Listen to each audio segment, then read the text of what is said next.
citing a film, like a documentary, is going to be a little bit different from citing something like a book or a poem where the citation information is always provided for you in the publication.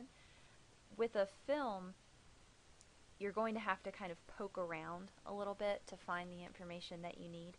Handbooks and websites like Purdue OWL will show you that you need to include a director's name, you need to include the title of the documentary. If the performers in the film or the documentary are important, you want to include that. You want to include the company that produced the documentary or film.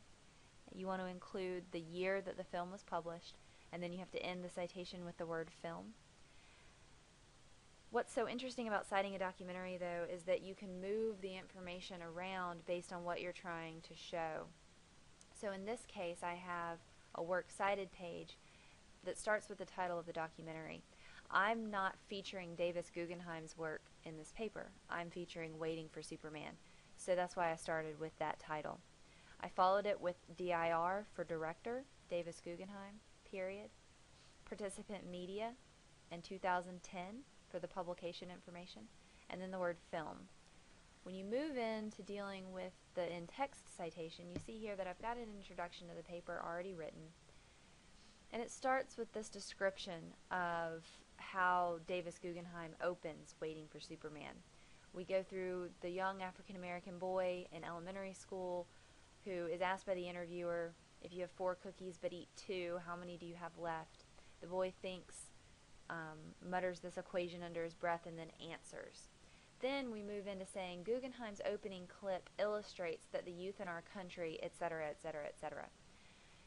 You see that these first 5 lines here are kind of a summary of the documentary. Then we move into a description of what Guggenheim's aim is. And after that, we get to our thesis statement, the argument that I want to make in the paper. For these first 5 lines, we need to cite where we're getting this information. So if you keep in mind that your in-text citation is just meant to be a reference to your reader for how they can go to the works cited page and find all the information that they need, then you can look at the works cited entry and see that it starts Waiting for Superman. We don't have an author per se. When that's your situation, you want to include the first important word of the piece in your parenthetical citation. So up here at the end of that, at the end of those 5 lines, we're going to go inside that last period, add a parenthetical citation that just includes the word waiting in parentheses, right? No page numbers, obviously, just that first important word from the citation, followed by a period. This will allow your reader to take that bit of information that's in the parenthetical citation, go down to the works cited page, and find the citation that they're looking for.